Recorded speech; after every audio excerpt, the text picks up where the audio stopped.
Thank you for coming and for joining us this afternoon. I know it's hard to learn on a Sunday afternoon, but thank you for coming. Okay. And, I'll introduce myself so that Ashan can continue after. This is our second presentation today. So you'd think we'd be even better, but I won't promise anything. My name is Yvonne Wyndham. I'm the speech and language pathologist for TDSB. My main schools are sort of in between Northwest and Central West of Toronto, the city, so Etobicoke basically. And I've been with TDSB for 20 years as a speech language pathologist. Over to my partner. Hello, everyone.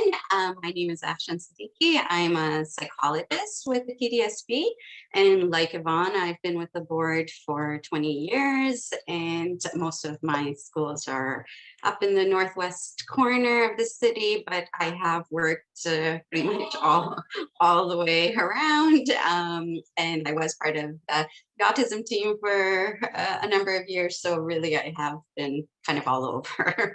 But thank you so much for coming today. Our talk is on building routines to help your child learn better at school. If you attended our talk last year, then much of this content will be familiar to you, but hopefully it's a little bit of a refresher of what you've learned. So in terms of what we're going to be talking about, we have three main sections to our talk.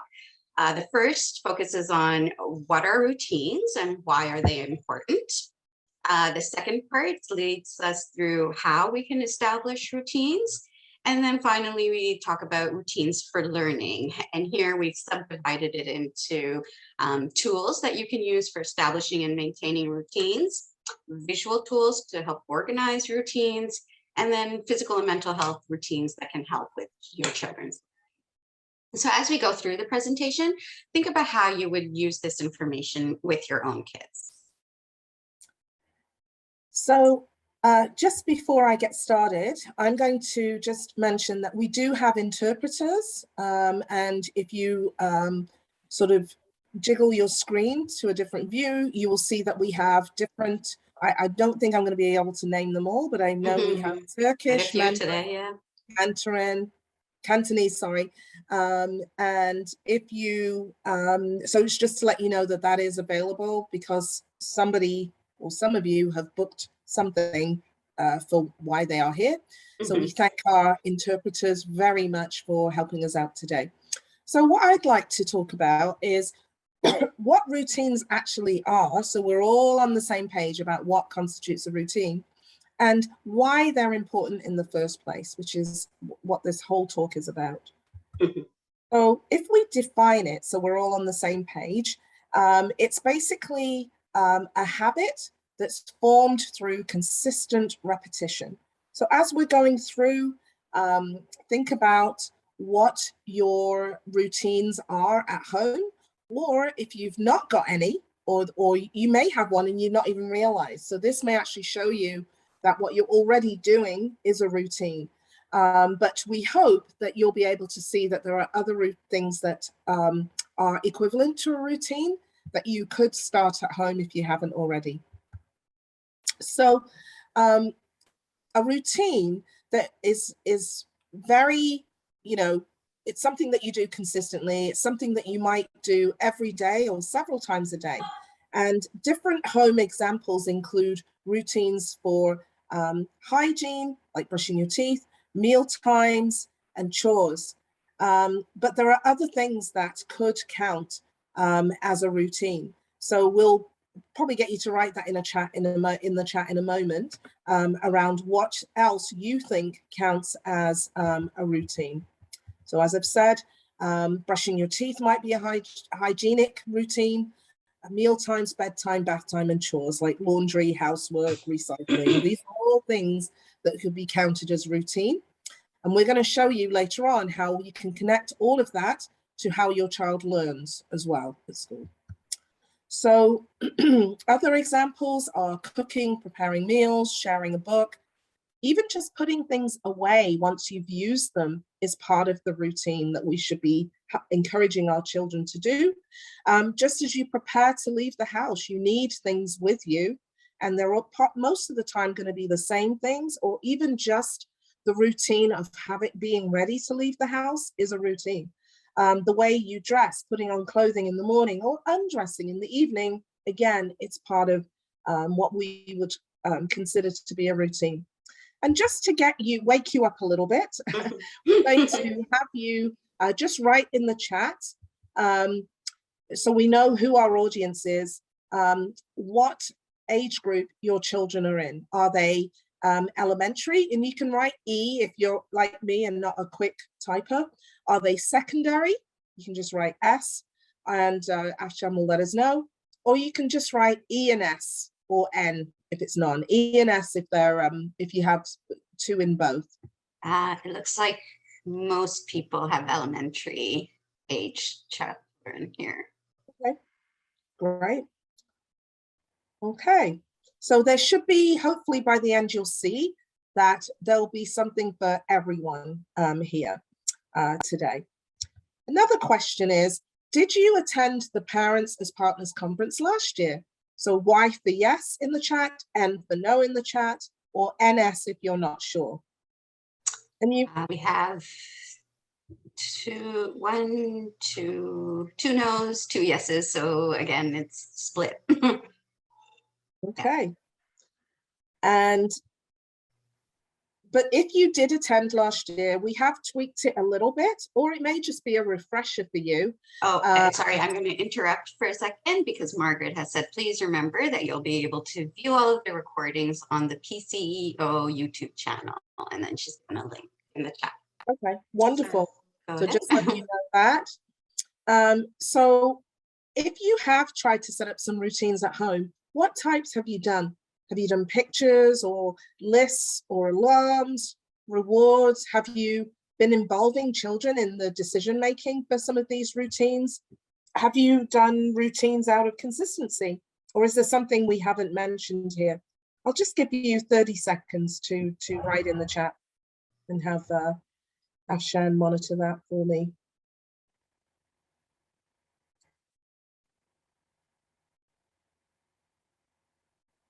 In our last talk, someone mentioned that nagging was their routine. I really enjoyed that because I feel like I use that a lot. Yeah. Okay, so we have to-do lists, alarms as a choice, lists and rewards, family board game night on Fridays, that's a good one. Tried rewards and penalties, but we never seem to stick to the routines. It's hard, I know. Yeah, and then we're hopefully going to talk about that today. So thank you for contributing in that way. Yeah, rewards. And we went over time last time, so we're going to try to speed. We'll try not to speak too fast, but I'd love you, Afshan, to at least tell us why routines are so important. Yeah, so routines are definitely important. I know that I gave a personal example for myself that, if I have been in a routine with my exercise, then it's just easier for me to continue, right? I don't have to work myself up to doing it. It's just part of my daily life. But if I've kind of slacked off a bit, then it's harder and I do have to kind of force myself to do it. So one reason is that predictability that routines give us. It's the structure, the consistency, the sense of control over what's happening. And most children thrive in predictable environments. And while all children benefit from consistent routines, children who may have complex needs or special needs, they often depend on them a bit more. And also, the structure that routines give us, they can really help with our healthy habits, right? So one study showed that children tend to gain weight over the summer because the days are less structured then, right? So it just shows us this importance of the structure that routines can give us. We also feel less stress and anxiety when things are more predictable because we feel safe and calm when we know what's coming next, what to expect. Routines also give children confidence and independence, and they may even result in fewer struggles to get them to do what we want to do. And actually, family routines have been linked to development of social skills and academic success as well. Routines also give us a context for supporting learning of skills. And these are just some of the benefits of having routines. We also have another big benefit through routines helping our children develop language and learning skills. And so they learn that how their world is organized. So, after waking up, they get dressed, they brush their teeth, they have breakfast. And if you do the routine the same way each time, your child will really become very familiar with how it works. They also learn the words that people say in relation to each routine, right? So around the dinner table, like you're talking about utensils, or like you're also like talking about your day, but what has happened. They learn social roles, so how to start a conversation and how to respond appropriately when another person starts it. They learn turn taking and how to follow step-by-step instructions, and they experience and they understand natural consequences. And routines can be turned into opportunities for learning, and you can be really creative because you can make a routine out of anything really that you can do together with your child on a regular kind of basis. So whether it's, feeding the cat or baking cookies. And the best learning opportunities are the ones that are the most interactive and the most fun. Another way that routines help is they provide children with varied sensory experiences. So everyday routines give our children an opportunity to interact with the world. And we interact with the world through our 8 sensory systems. So there's vision, hearing, smell, taste, touch, movement, kinesthesia, and inner feelings. And these real world interactions give you an opportunity to discuss how activities may feel different from day to day, and give an opportunity to discuss, why that is and why something might feel better or worse. And that helps promote self-awareness and self-regulation skills. So to give you an example, your child might realize that touching different textures while putting the laundry away is calming for them. And so then they can use that as a tool for when they're feeling upset or frustrated.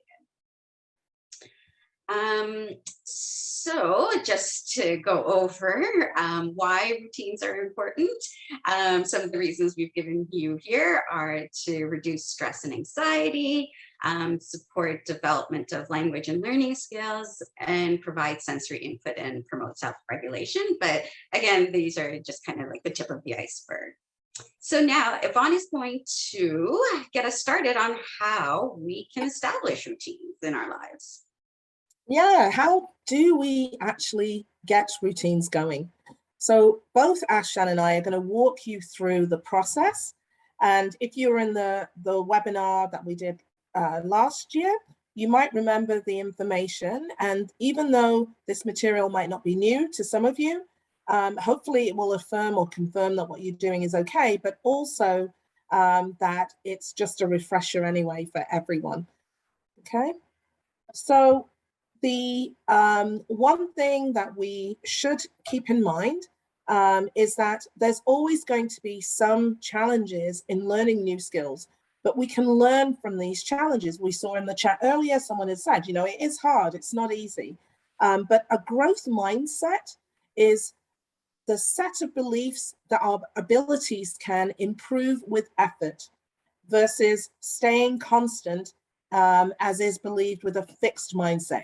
If you're just going to do the same thing over and over again and it's just not getting you anywhere, a growth mindset actually is a way to be flexible and to also keep trying so that you will grow, so that you will establish your routine.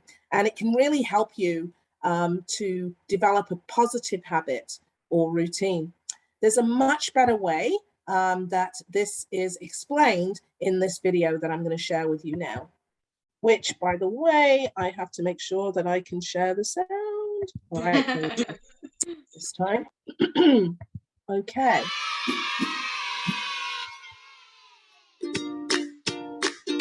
When children face a difficult problem, a challenging task, or try to fix an error they've made in a classroom or at home, how do they cope? Some react positively, responding with, "I love a challenge," and get stuck into facing the new problem head on. Others, however, get stuck in catastrophe mode, feeling overwhelming judgment on their abilities and fear of failure. What we're seeing here are two different mindsets, a growth mindset versus a fixed mindset. Students with a growth mindset understand that their abilities can improve through effort, learning, and making mistakes. Students with a fixed mindset are stuck in the now instead of the yet. They can't see beyond the errors that they're making now and believe that this will always be the case. Studies have shown that the next time these students are faced with such a challenge, they are likely to cheat or find someone who did worse than them to make themselves feel better. In almost all cases, they run from the problem instead of engaging with it. They just don't have the skill or understanding yet. And this one seemingly insignificant word can make a world of difference. Scientists have measured the electrical activity in the brain of both growth and fixed mindset participants when faced with a challenging error. In those with a fixed mindset, they showed little to no brain activity during the task. Instead of engaging with the error, they ran from it, while those with a growth mindset showed high amounts of activity, meaning that these participants engaged deeply with the problem, processed the error, learnt from it, and then corrected it. Let's take a moment to stop and think about how children are being raised in today's society. Are they being raised for now or yet?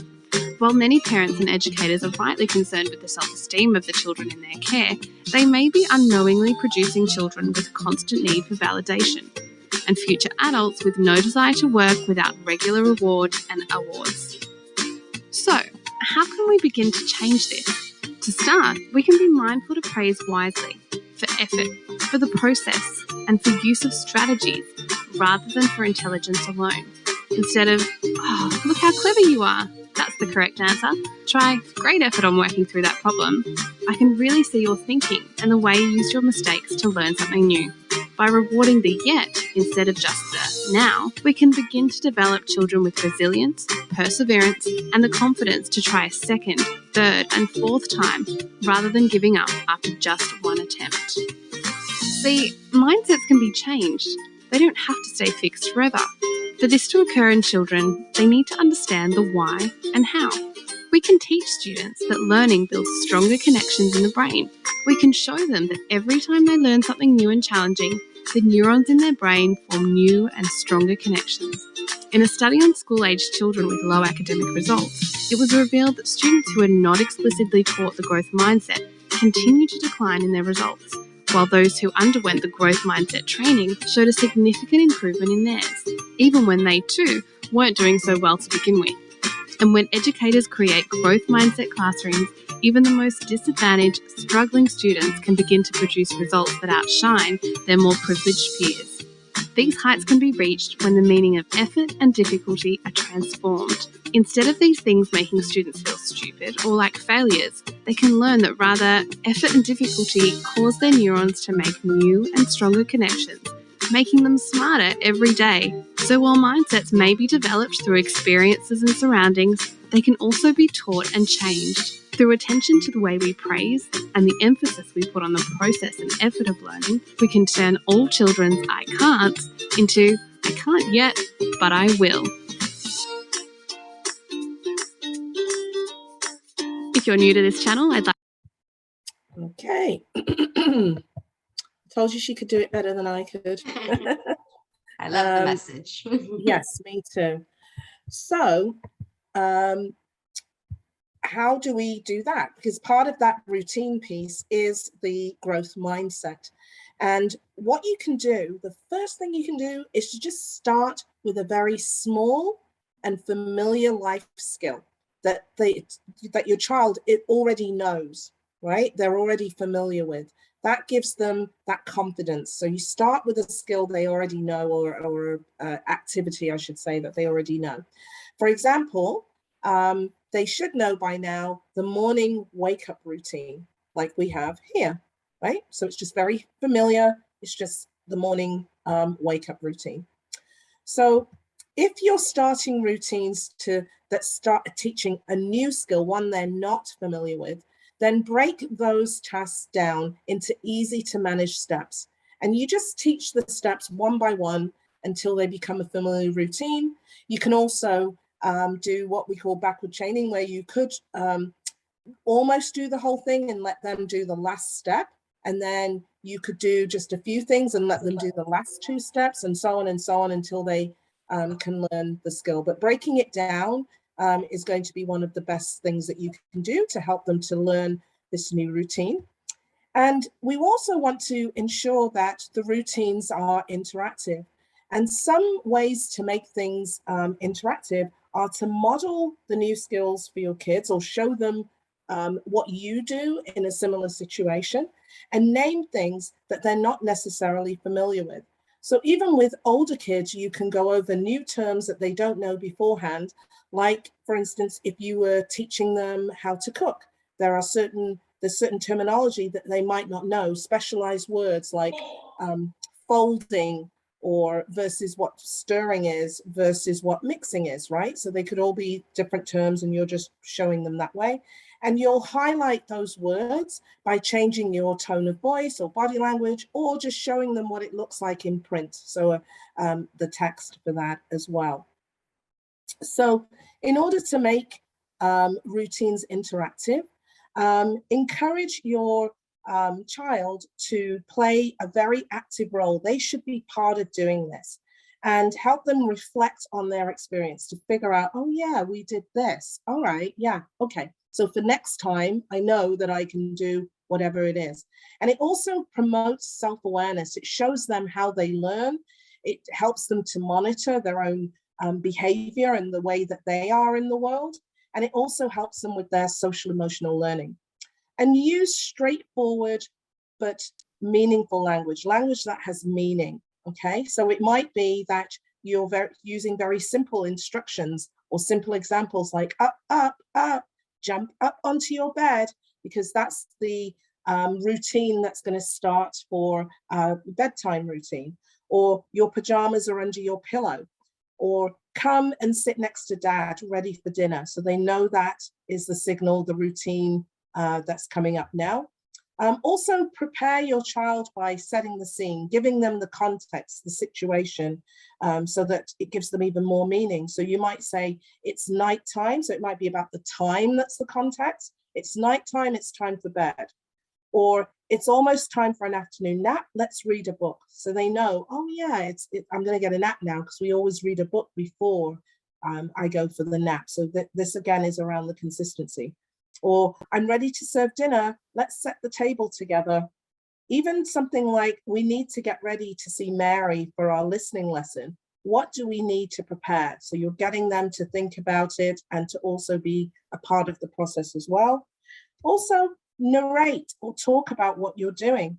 So while you're holding the toothpaste, for instance, you could say, squeeze the toothpaste onto the toothbrush. Or it may be that as you are doing your own routine, oh, I'm just brushing my teeth, I'm going to squeeze some toothpaste on the toothbrush.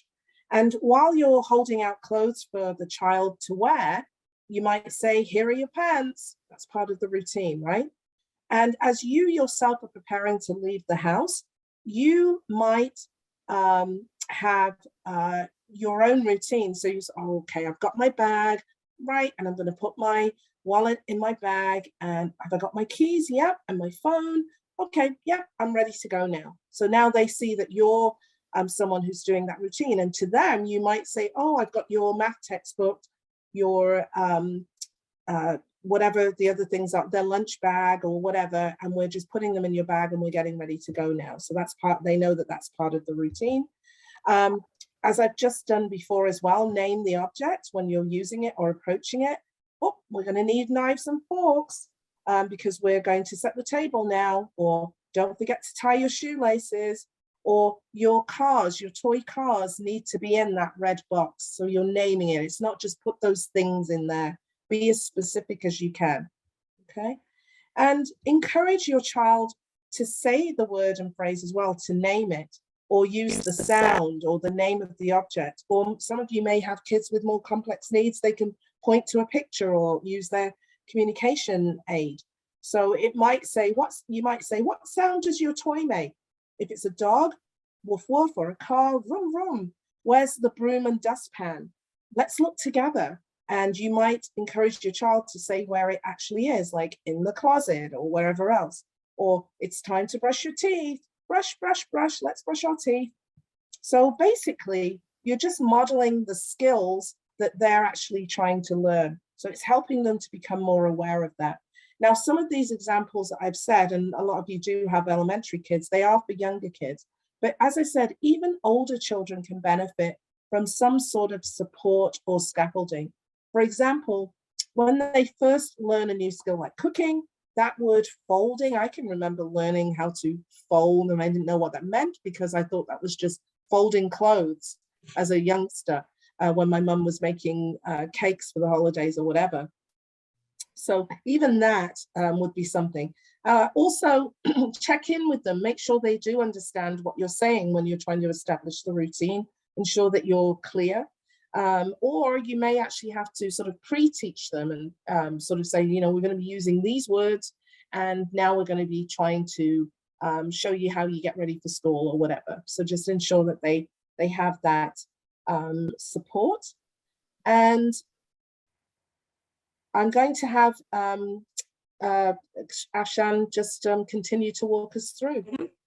So the next thing you want to include in your routines is to provide your children with choices. So in our example here, we have the choice of making the bed or making breakfast. And providing our children with choice can help them become more willing to do what we're asking them to do and participate in our routines, because choice lets them feel like they're in control of what's happening. So then they're more willing to do what we need them to do, and they're feeling better about the situation as well, right? And choosing between options also helps them to learn the skill of decision making. And many people find it really hard to make decisions, and I include myself in that list. I just mentioned that Yvonne and I were talking about trying to make a decision about something, and she said, you know, you were probably in Blockbuster for ages trying to decide on a movie, and that's totally true, because many people aren't really specifically taught that skill, right? It's a skill that we need to learn as well, because the choices that we make, they've often already been made for us. So when we're younger, our parents tend to kind of make our choices, and so we don't necessarily always have the opportunity to learn that skill. So that's something that we can, as parents and caregivers, teach our children, is how to make decisions and how to make choices for themselves. So at first, when they're younger, you would still want to be structuring the choices of the tasks, right? So giving them those closed options of making breakfast or making your bed. But as they're older, then you can make it more open-ended. So, you know, what would you like to do first, kind of thing. Just make sure that when you're giving your children a task, that they can do it on their own, or be ready to give them help if they need it, because the task shouldn't be out of their range developmentally. So here we have, okay, so we can provide a choice between options of activities or when the activities will be done. For example, you could ask them to choose if they want to help with washing the dishes or taking out the garbage. Or alternatively, you could ask them if they want to do something before or after dinner. But again, with older children, you would probably want to make it less closed like that and make it more open-ended. So which activity do you want to do first? When do you want to take out the garbage? So just trying to make it more open-ended. Another thing that we want to do is incorporate short breaks into our routines. And research has shown that children are able to focus on a task for about 2 to 5 minutes times their age. So if they've been working on something for too long, they may just stop paying attention, right? So they're going to need those breaks. And we all need breaks too. So try using something called the Pomodoro technique, which is a time management strategy that's been shown to help with productivity. So as part of this technique, you would use a timer. You would have your children work in blocks of time. So for older children, you could go up to say 25 minutes. For younger children, it would be much less. And you would just set the timer for that period of time where they'd be doing focused work. And then once that focused work period is done, they get a 5-minute break. And then you can again put that on a timer. And then you would repeat that process. And after 4 of those focused work periods, they would get a longer break, like a 20-minute break. And these short breaks can really help train our brains to focus and just keep us motivated. But we do want to make sure that the tasks are completed when the break is over, so they don't just start using breaks as a way of getting out of doing something. And you would also want to use other means of notifying you when children do need a break. So you can use visuals or sign language or other forms of communication for requesting a break with children who need a break but may have trouble expressing themselves verbally.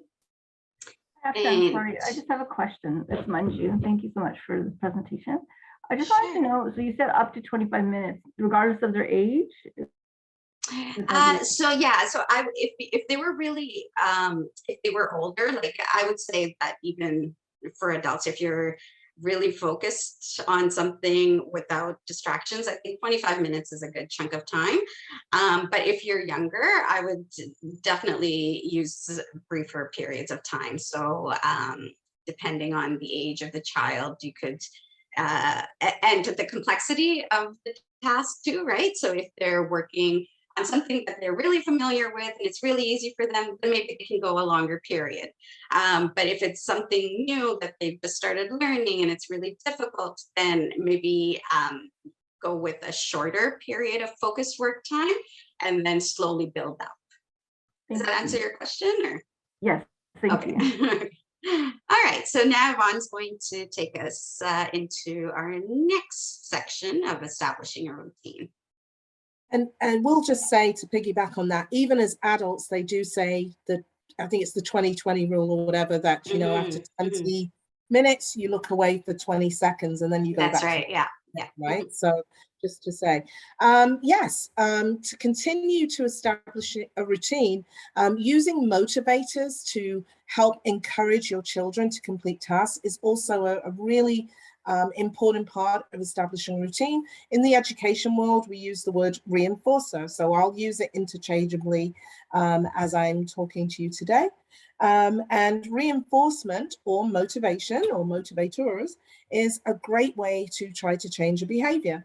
So usually as a parent or a caregiver, you would give a reason or a motivation for your child to perform a behavior by following up with something that they like or want. It could be an item, an activity, just different things that we're going to get into in terms of ideas for motivators in a minute.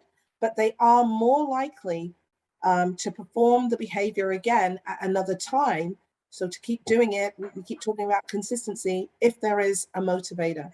And an easy way to use a reinforcer is to introduce a first then approach. So you could just do a T-bar on a scrap of paper, first, then, and you could show them a picture on your phone or just do a line drawing. So first homework, then play, right? So you can do it that way. That's the most simple way. So the first would be what you actually want them to do. And then the then would be what they're working towards. What are they working for? What is it that they really want to do, but you need them to do something else first? And it's better, I'll explain a bit later, better to do this in a visual way like this than just the verbal way.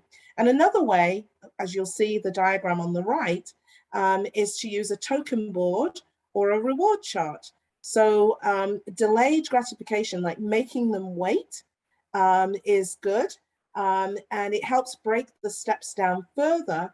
And then they have to do more to now get that reward. So for instance, it might be, you know, maybe they're really challenged and they're not doing their homework, and you go, okay, if you just do even the first question, so on the left-hand side, that first then, I'll let you, you know, play for 5 minutes or whatever.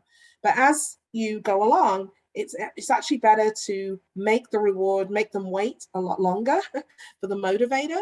So it may be that if they have 5 questions, that each of those little blocks, there's 5 blocks, they get a token or a sticker or just a check mark, because they have to do all 5 before they work towards it.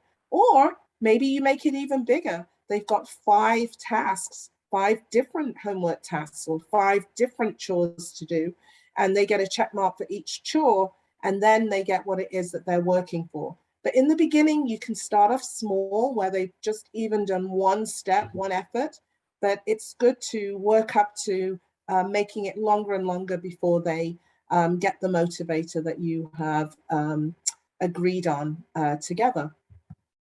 So you should also think about different ideas for motivators.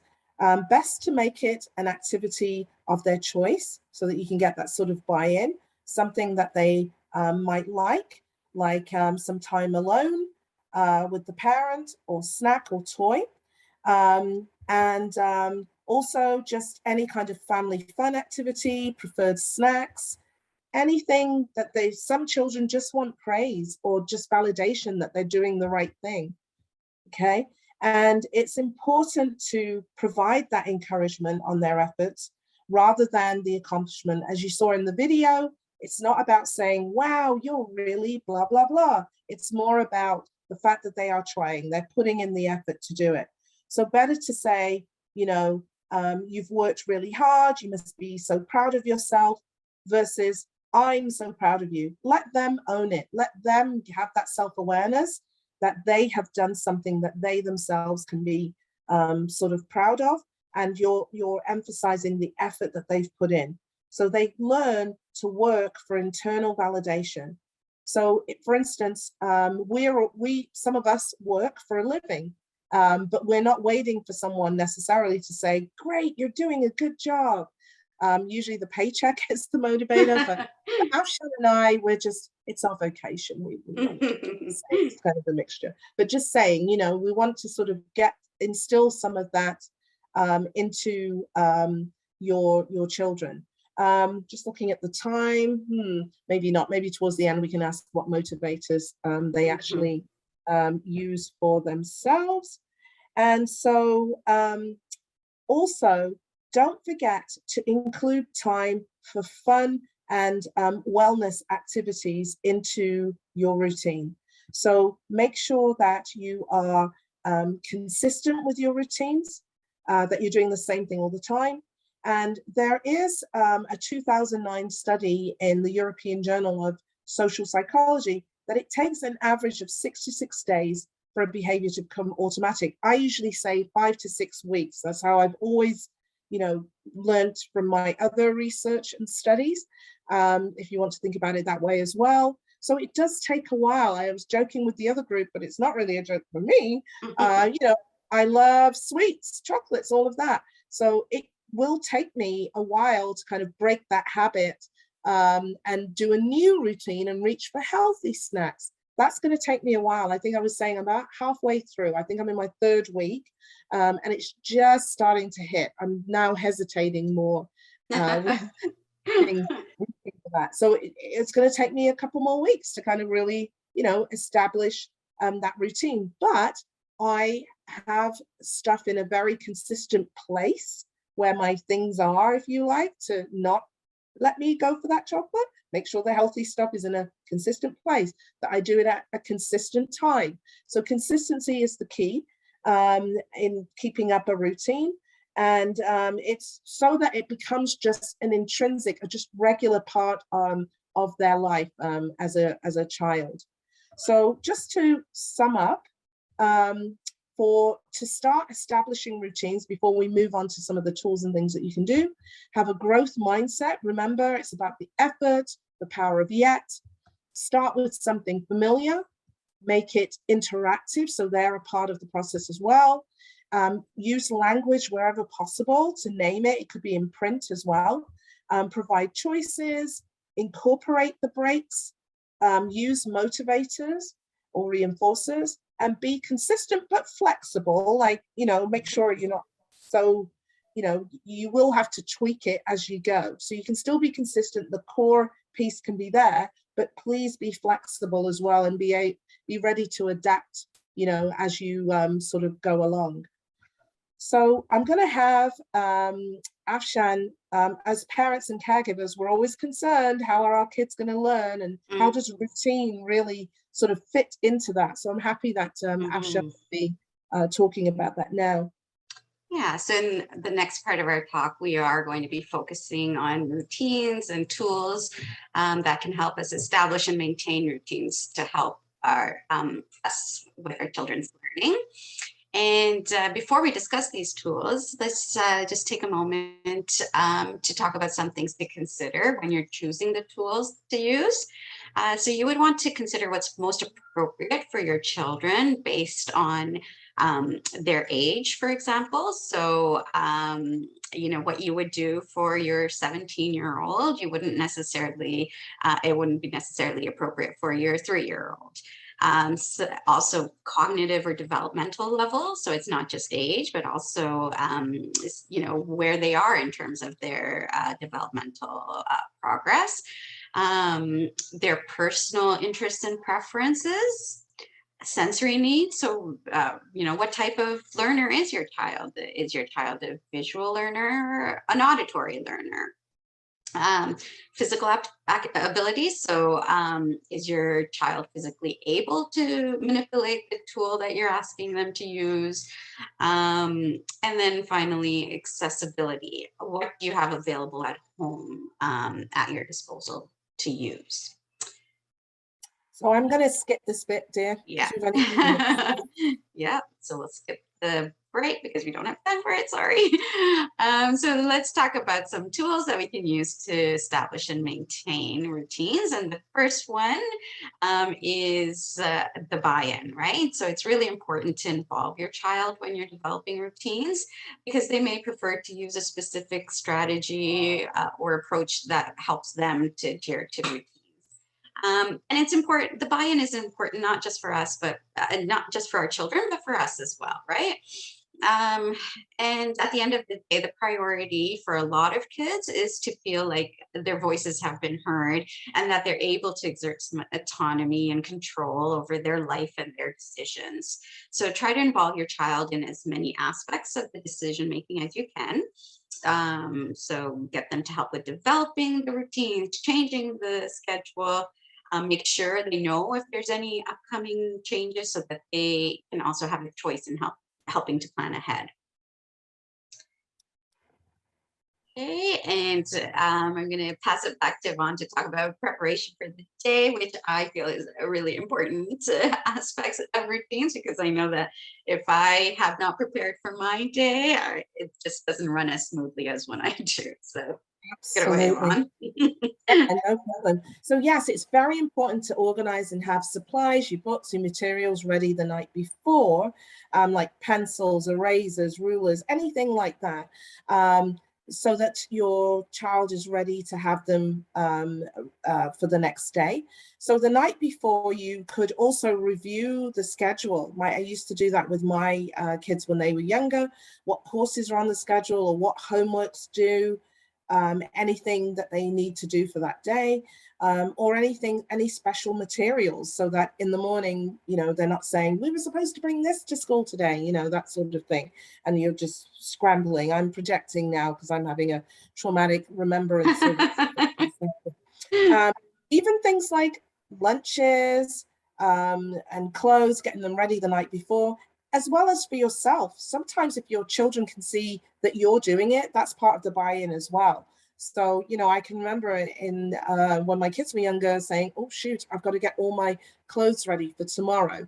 Oh, I've got to make sure I have all my things ready for work, and I'm going to do my lunch now. And they would, you know, stand next to me or follow me around the house as I was getting all the stuff ready for my own self as well as them. And as time went on, because I involved them in some of the activities, even to help me get ready for my own day. By middle school, especially my older one was preparing his own lunches. Obviously, I would peek and make sure there was healthy stuff in there, but it was lovely. Yeah, it's lovely to see that when I called him in Ottawa, as he was then at university, he would say, "Oh, gotta go. I'm making my lunch for tomorrow." You know, I'm like, "Oh, okay, very. You know, that's great." Like, how many years later and he's still getting things organized? Or if he had a job or whatever, part-time job, you know, I've got to get my clothes ready or my whatever ready for that job. And that's because things have been instilled in him from a very as early an age as possible. And certainly involving your kids in that organizing, you know, you're making it, that's what we mean by making it interactive. We keep talking about that. But if they can be a part of that process, it's going to really make a big difference. So one of the things that I'm going to keep emphasizing, and Afshan will as well, is around visuals. Visuals of any kind. We'll be talking about low tech like this, electronic, etc. But here's on the left, by giving your child one thing that's going to help with routines is to set clear expectations. So for instance, if I'm doing homework, or with the pandemic not being over, a school may end up being shut down and you're back to online again or whatever, what are the expectations for your child while they're doing their homework? And you could just get a scrap of paper, write down a couple of things that you're saying, look, this is what I'm expecting from you. And it's almost like a script for them. You know, I'm going to stay at my desk to finish my work. And it's a script that they could use at home or school to establish what's expected of them by someone else. So it's giving them someone else's point of view. Excuse me. And on the right-hand side, again, not all of us are working outside of the home. Some of us are still working in the home. And so at that top right-hand visual is just for a child to say, hey, you're not going to interrupt me. But, you know, if I'm on the phone or working at the computer or whatever, I'm in a meeting, you can just gently touch my arm to get my attention. If not, you can just give me a thumbs up to show that you're okay. So this is a child almost making a contract saying, I'm not going to interrupt you, mum or dad, or whoever's looking after them. I'm going to touch your arm or wave at you to get your attention if you're busy. And I'm also going to give you a thumbs up and go back to my activity if I'm, you know, sort of, I see that I'm actually okay.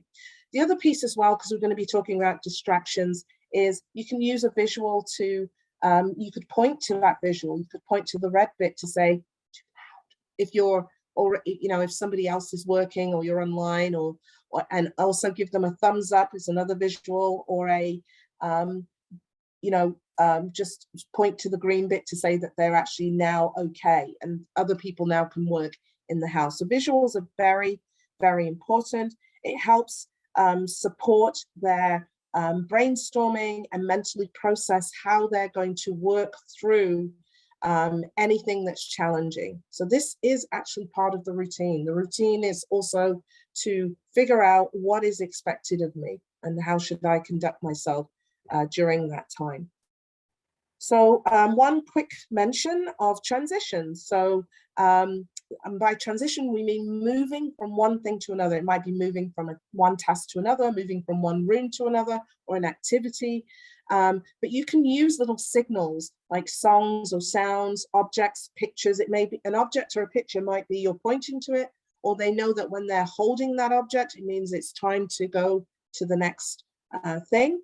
And also actions, might be a way as well for you to do that. And you're just giving them some cues, like, or anything, to kind of get them going on to the next one, as well as alerts or alarms. You can play a little sound and they know that that's the cue for them to go on to the next piece within the routine.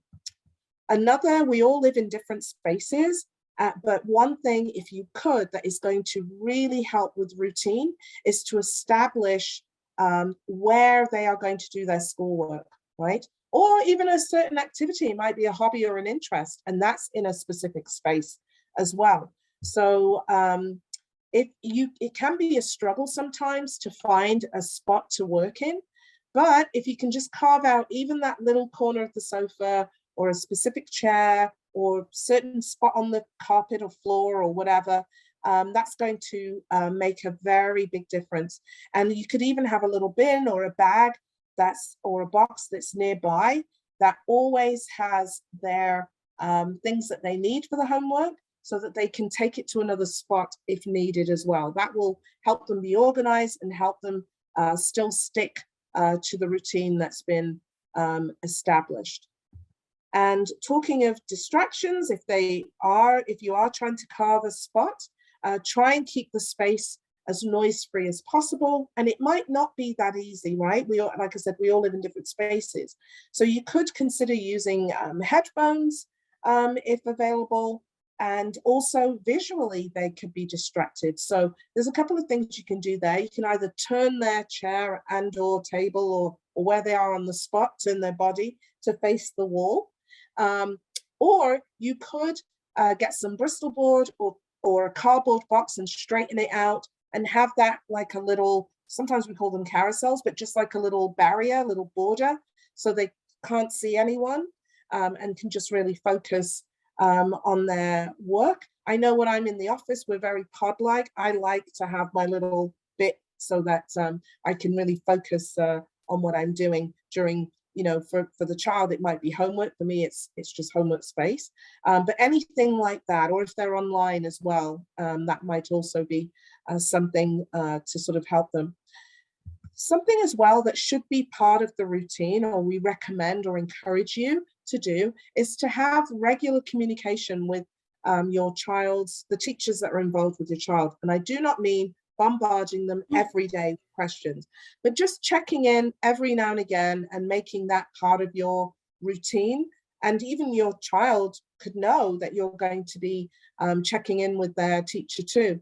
That might be just as simple as going through their agenda and maybe writing a note every now and again, not every day, please do not, to their teachers to just keep in touch and keep that as part of the routine.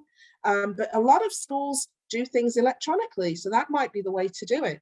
Your teacher may have a specific portal through which you can communicate with them. Again, not too much, but again, you can keep in touch, or they've got Google Classroom and different ways that find out what their preferences are, as opposed to imposing yours on theirs. And just that parent or caregiver to teacher contact would be good to establish within the routines. And I am coming to one of my favorite spots, which is, I keep talking about visuals. So I'm going to have Afshan get us into that. That will help us to organize our routines.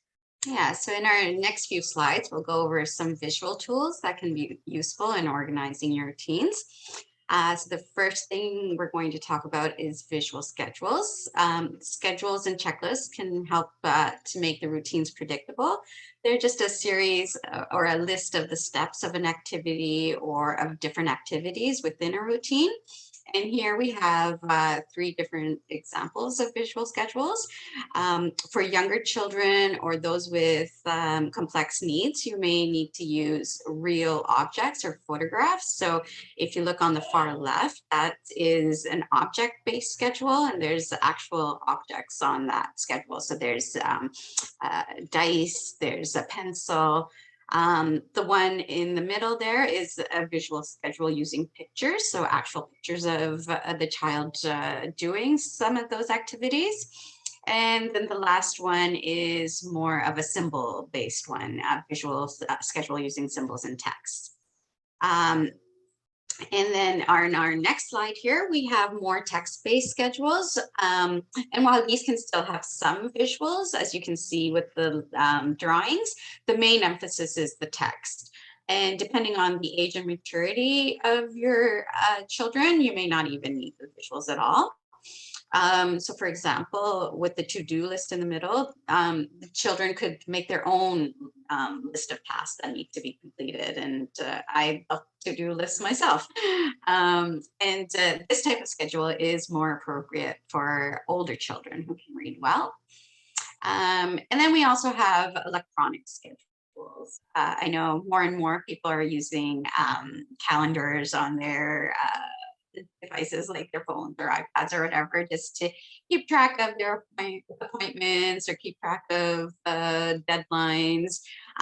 If you don't necessarily have access to an electronic device, but you do like the idea of using a calendar, you could always print off an online calendar or make your own.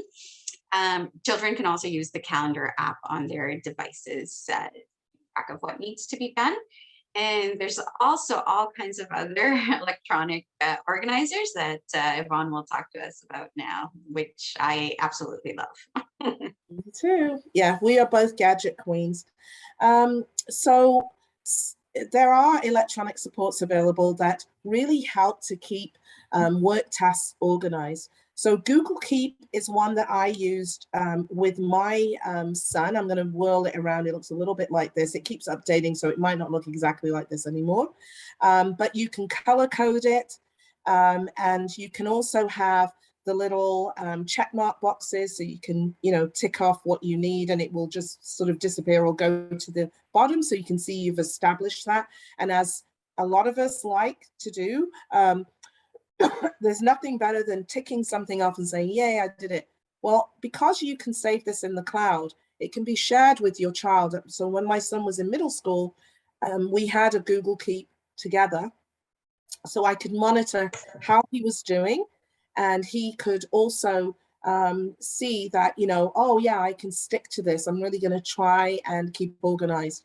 And I phased myself out. I only used it a few times with him, and then he established it himself. And I was able to just let him just, create and do whatever he needed to do. And I would check in and he was already, just using it by himself. The Microsoft lists, it's a very similar thing. You can use that as an app. Same with the Google Keep as well. It's an app on your phone. You can use it on your desktop. Both things help with organization. But even the Notes app is a good way to do that. Again, you can save that in the cloud and have that shared with your child too. And again, there are, you can put, I think they're circular theirs, and Afshan and I both said we use them for our shopping list. That's exactly what I use mine mainly for. But for a child, it could be for tasks, right? Or routines or chores or whatever else. And again, you can check off the ones that you have done as you complete it. So whatever sort of floats your boat electronically, it's good to have that. Another thing to do to help with the routine, whether it's a chore, whether it's a social, whether it's learning, is to use a timer. And this will help to get kids to hit their deadlines, to help them ensure that things are done in a timely manner, that they're done on time. It can also help them to keep on track. And there's many, many available online. There are different apps that people use. But as you can see, even just the simple clock that is in your phone, whether you have an Apple phone or like an iPhone or an Android phone, you can just, there are timers built in as well as stopwatches built in. So either way, you could either have a timer where you're saying for the next 5 minutes, you're going to answer this question or do this chore or whatever, or you can do it as a stopwatch where the time is just going and you say, when it hits, we'll see how long it takes you to do it. You can even make it fun for them to do it.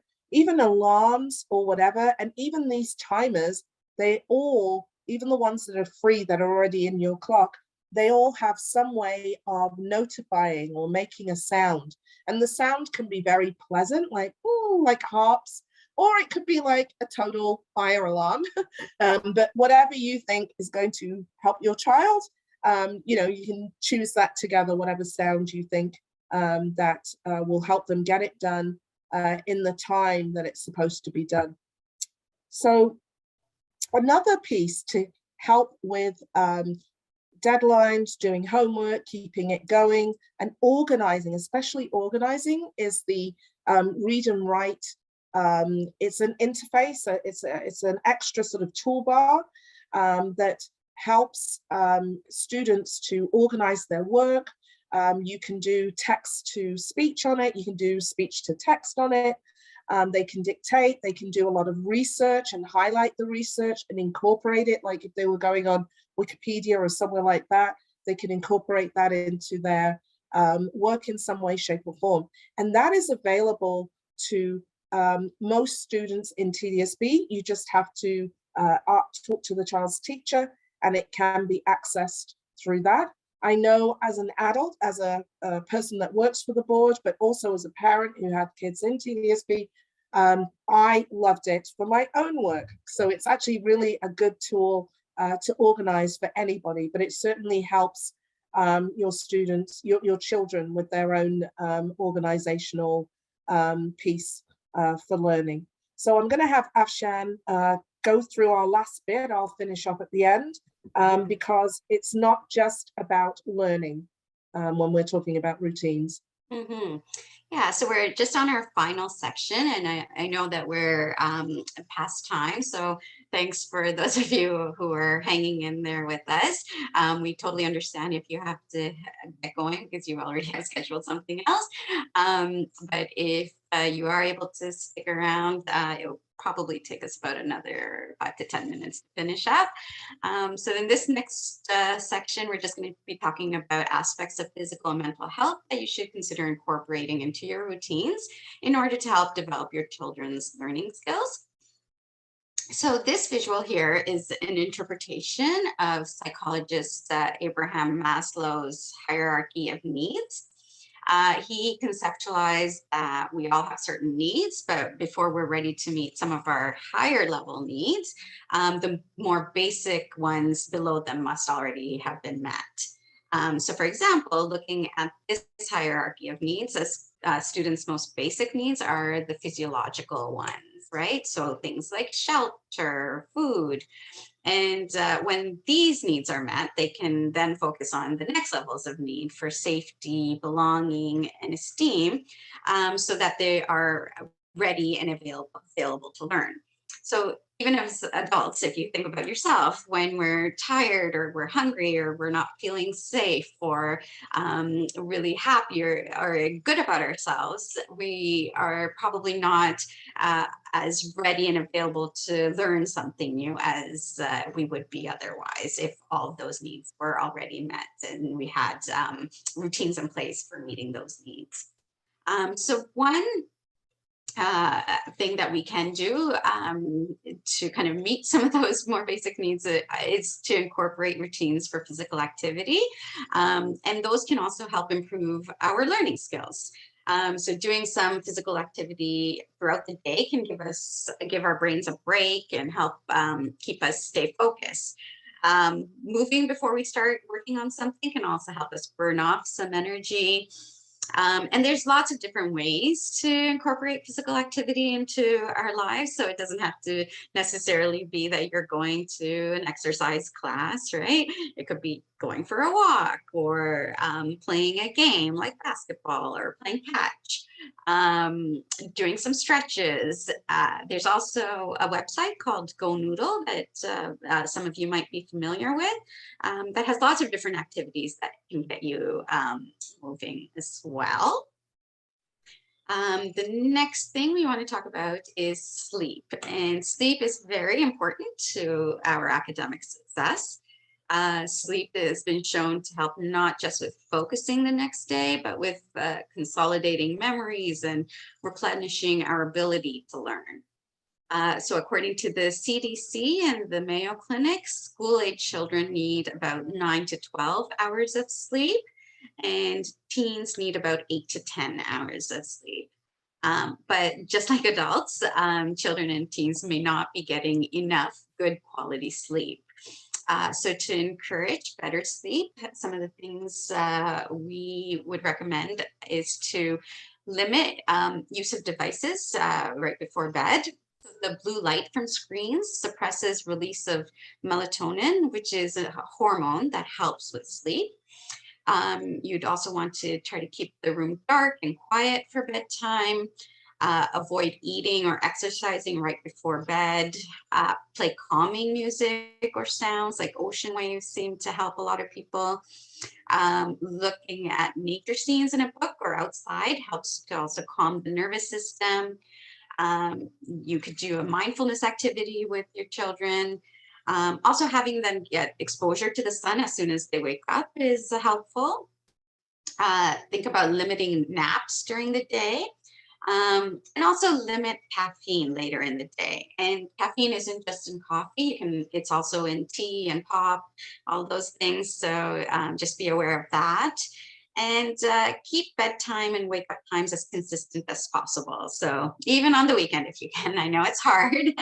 We all want to sleep in, but as you know, the more consistent you can be, the easier it is. And we all know that we're all often on screens for a lot longer than is ideal. It's just kind of our world now, right? Especially nowadays.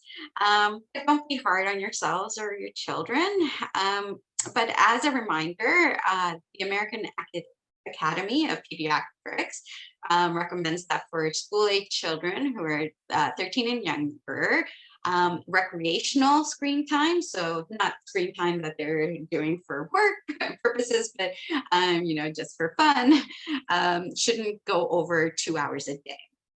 For teenagers, there's no specific guideline, but it's recommended that there are still some limits put in place. So just considering this recommendation, it's important to ensure that your kids have an opportunity to unplug off their screens. So build in some sort of routines during the day that gives them time off their screen. And it gives them a chance to develop other life skills and also gives you some quality connection time as a family. And, you know, one thing is getting outside for some fresh air. Research shows that looking at and listening to nature and nature sounds promotes wellness, improves mood, decreases stress, all those good things, right? Research also shows that movement helps us process information more effectively and powers our brains and makes us more efficient. According to the Canadian Pediatrics Society, early learning is easier, more enriching, and developmentally more efficient when we're live and in the moment interacting with real people. So just a plug for unplugging. Sorry, I know it's bad. All right, and I'll pass it back to Vaughn to lead us to the home stretch. Yes, for sure. So one thing we'd like to encourage is for you to help your children do things that don't involve screens, as Ashan has just said, and even learning or homework. They've still got to be kids as well. And it would be good to get them to unplug because there are screens at school. Schools are using interactive whiteboards, Chromebooks, desktops, iPads, you name it. They're still plugged in at school as well. So we can keep trying to help them to unplug and make that part of the routine by helping them develop hobbies and interests. And while I'm talking, just think about the hobbies and interests your kids have. And if they don't have any yet, you can encourage them to find hobbies or interests like coloring, painting. I think mine when I was little was sewing and knitting. I loved all that stuff. But even just what you've got at home, it could be cooking, making something as simple as a sandwich. I remember my kids being in kindergarten and them helping me, or them pouring sometimes if I was cooking, or helping make their own breakfast or whatever.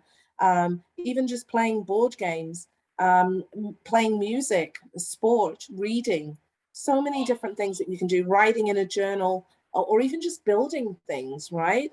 Or just walking outside is a hobby, right? If they get into that as a routine, that's their hobby. My interest is I like to walk. It could be something as simple as that you're trying to get them to do as part of their routine. And also connecting with others. Very, very important to put that in the routine somewhere, be it that it's with family members that aren't in the home, or with school friends, or with other people on the street, or in the neighborhood, or in the apartment building, wherever you are. It's very important to try and stay connected as much as you can. You know, regardless of the pandemic, even without the pandemic, it was still important to keep in touch with other people.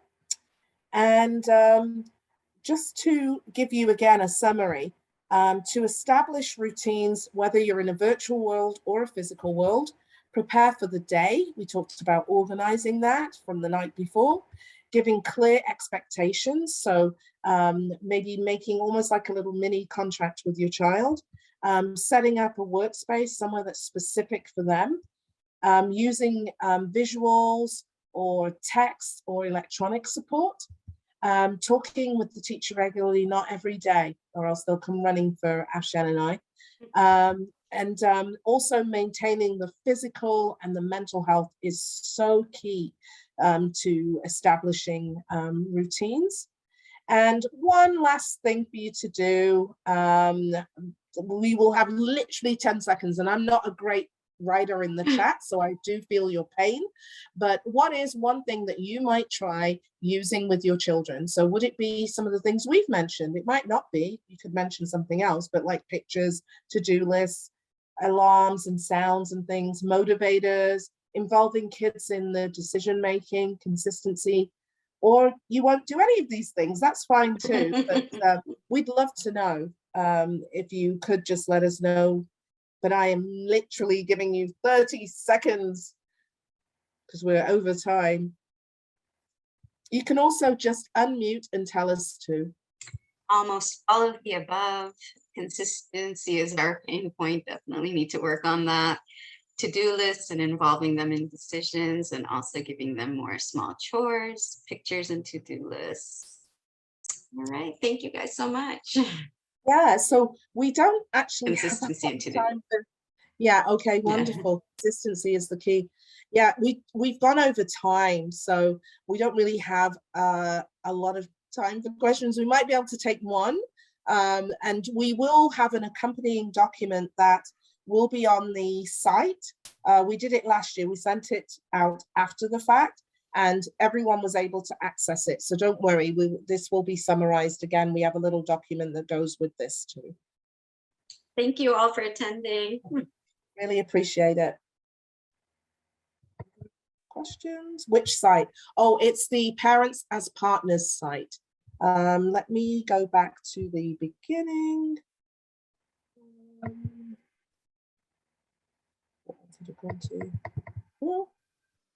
I'll actually come out easier.